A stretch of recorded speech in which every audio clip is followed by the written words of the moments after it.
इंसान की सबसे बड़ी दौलत होती है। हम पूरी जिंदगी पैसा कमाने के लिए वक्त खर्च करते हैं, लेकिन सोचिए, अगर आपको दुनिया का सारा सोना मिल जाए लेकिन उसे खर्च करने के लिए आपके पास वक्त ही ना बचे, तो आज की कहानी एक ऐसे ही ताले की है जिसे रघु ने अपने लालच की चाबी से खोला था। उसने सोचा था कि वो अपनी गरीबी मिटा रहा है, लेकिन उसे नहीं पता था कि वो अपनी जिंदगी का सौदा कर रहा है। रघु अपने घर की चौखट पर बैठा बीड़ी पी रहा था। उसकी उम्र 30 साल थी, लेकिन गरीबी ने चेहरे पर 45 साल की लकीरें खींच दी थीं। अंदर से उसकी पत्नी सुमित्रा के खांसने की आवाज आ रही थी, जो उससे बार बार कह रही थी, घर में राशन नहीं है और दवा भी खत्म हो गई है। रघु ने गुस्से में बीड़ी फेंक दी। उसे खुद पर गुस्सा आ रहा था। रघु कोई भूत प्रेत देखने वाला तांत्रिक नहीं था। वो एक कब्र चोर था। उसका काम था ताजी कब्रों को खोदना और मुर्दों के शरीर से गहने, अंगूठियां या सोने के दांत निकाल लेना। लेकिन पिछले कई हफ्तों से उसे कोई बड़ा हाथ नहीं लगा था। लोग अब मुर्दों के साथ गहने दफनाना बंद कर चुके थे। रघु मन में सोच रहा था, आज रात कुछ करना होगा, चाहे पाताल ही क्यों ना खोदना पड़े। तभी बारिश में भीगता हुआ उसका दोस्त कालिया वहां आया। कालिया की सांस फूल रही थी। कालिया, रघु भाई, किस्मत जाग गई। नवाबों के कब्रिस्तान में आज शाम एक मैयत आई है। नवाब का पोता है, रईस खानदान। सुना है उसकी उंगली में एक नीलम की अंगूठी है, जिसकी कीमत लाखों में है। रघु की आंखों में चमक आ गई। लाखों की अंगूठी मतलब जिंदगी भर का आराम। रघु ने अंदर देखा, जहां सुमित्रा खांस रही थी। उसने फैसला कर लिया, कब्रिस्तान जाने का फैसला। रात के 2 बज रहे थे। रघु अकेले ही कब्रिस्तान की तरफ चल दिया। थोड़ी देर बाद वो कब्रिस्तान के बाहर पहुंचा। रघु काली मजार वाले कब्रिस्तान की दीवार फांदकर अंदर कूदा। माहौल बेहद डरावना था। कोहरा इतना घना था कि टॉर्च की रोशनी भी कुछ फीट तक ही जा रही थी। यहाँ की हवा में एक अजीब सा भारीपन था, जैसे हवा रुकी हुई हो। रघु का हर कदम सूखी पत्तियों पर शोर कर रहा था। चर चर। उसे वो ताजी कब्र ढूंढने में देर नहीं लगी। कब्र एक बड़े से बबूल के पेड़ के नीचे थी। उस पर ताजे गुलाब के फूल पड़े थे, जो अजीब तरह से मुरझा चुके थे। रघु को थोड़ा डर लग रहा था, पर पेट के लिए क्या कुछ नहीं करना पड़ता।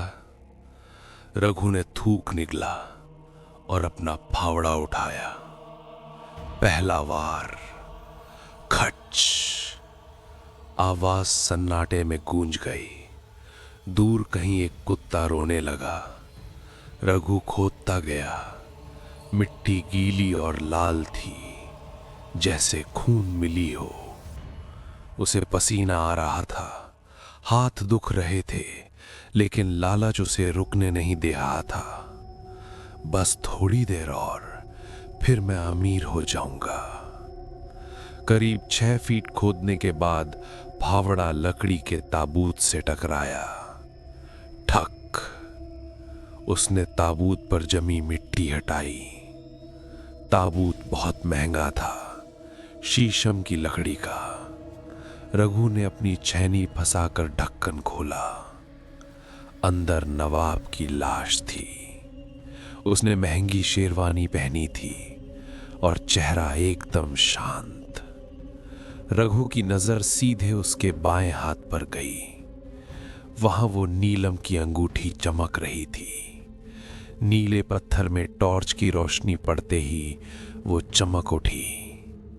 साथ में कलाई पर एक सोने की घड़ी भी थी। रघु हंसा। माफ करना नवाब साहब, आपको इसकी जरूरत नहीं। उसने लाश का हाथ पकड़ा। हाथ बिल्कुल बर्फ जैसा ठंडा था। उसने अंगूठी खींची। वो टाइट थी। रघु ने जोर लगाया।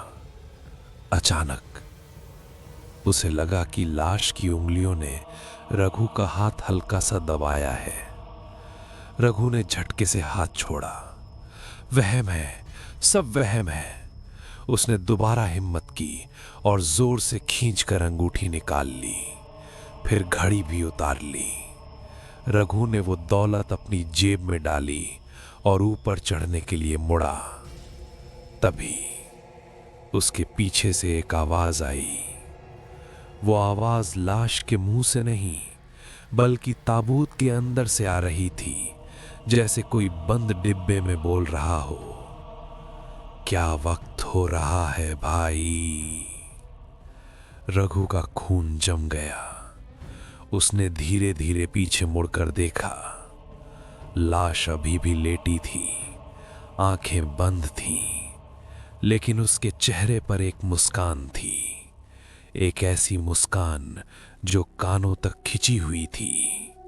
रघु चीख कर गड्ढे से बाहर भागा, लेकिन जैसे ही वो ऊपर आया, उसने देखा कि कब्रिस्तान बदल गया है। कोहरा और घना हो गया था और कब्र के बाहर एक काला साया खड़ा हुआ था।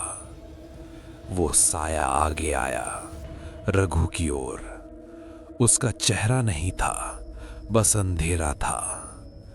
चोरी, वो भी मेरी जमीन पर। माफ करना सरकार, मैं ये वापस रख देता हूं। रघु ने जेब में हाथ डाला, लेकिन अंगूठी और घड़ी गायब थी। उसकी जगह जेब में गरम राख थी। ये राख कैसे बन गई? साया बोला, यहां से ले जाने के लिए तुम्हें कुछ देना होगा। ये सोना श्राप है। इसे वही रख सकता है जो इसके बदले अपना वक्त दे। वक्त? क्या मतलब? सोने की कीमत है तुम्हारा आज। अगर तुम ये सोना ले जाना चाहते हो तो तुम्हें अपने जीवन का सबसे कीमती हिस्सा छोड़ना होगा। क्या तुम सौदा मंजूर करते हो? रघु को लगा कि ये कोई पहेली है। उसे लगा शायद ये उसकी उम्र के कुछ साल मांग रहा है। रघु ने सोचा, अगर 5-10 साल कम भी हो गए तो क्या, कम से कम बाकी जिंदगी तो अमीरी में कटेगी। सुमित्रा का इलाज हो जाएगा। मंजूर है, ले लो मेरा वक्त, बस मुझे ये सोना दे दो। साया हंसा।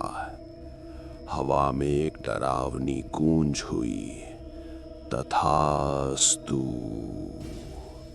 जैसे ही ये शब्द गूंजा, रघु की जेब फिर से भारी हो गई। राख वापस सोना बन गई और रघु की आंखों के सामने अंधेरा छा गया। वो बेहोश होकर वहीं गिर पड़ा। जब रघु की आंख खुली तो सुबह हो चुकी थी। वो कब्रिस्तान के गेट के बाहर पड़ा था। सिर भारी था। उसने जेब टटोली। सोना, अंगूठी और घड़ी दोनों वहां थीं। रघु खुशी से पागल हो गया। मैं अमीर हो गया, मैं बच गया। वो दौड़ता हुआ अपने घर की तरफ भागा। लेकिन जैसे जैसे वो बस्ती में पहुंचा, उसे सब कुछ अजीब लगने लगा। सड़कें पक्की हो गई थीं, पुरानी दुकानें गायब थीं, वहां नई बिल्डिंग्स थीं, गाड़ियों के मॉडल बदल गए थे। रघु ने सोचा, शायद मैं रास्ता भटक गया हूं। वो अपनी झोपड़ी वाली जगह पहुंचा। वहां झोपड़ी नहीं थी, वहां एक पक्का लेकिन बहुत पुराना और जर्जर मकान खड़ा था। रघु ने दरवाजा खटखटाया। सुमित्रा, सुमित्रा, दरवाजा खोल। दरवाजा खुला। सामने एक 60-70 साल की बूढ़ी औरत खड़ी थी। बाल सफेद, चेहरे पर झुर्रियां, कमर झुकी हुई। रघु उसे पहचान नहीं पाया। माँ जी, यहां सुमित्रा रहती थी, मेरी पत्नी। बूढ़ी औरत ने अपनी धुंधली आंखों से रघु को देखा। उसकी आंखों में आंसू आ गए। रघु, तुम जिंदा हो? रघु हैरान रह गया। तुम मुझे कैसे जानती हो? और सुमित्रा कहाँ है? वो औरत बोली, मैं ही सुमित्रा हूं रघु। तुम कहाँ चले गए थे? 40 साल, पूरे 40 साल हो गए उस रात को। रघु के पैरों तले जमीन खिसक गई। 40 साल? पागल हो गई हो क्या? मैं कल रात ही तो गया था। देखो, मैं वैसा ही हूं। सुमित्रा ने रघु को देखा।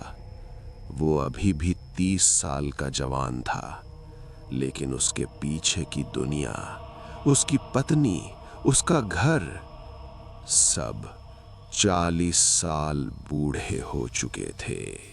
रघु को अब उस साए का मतलब समझ आया।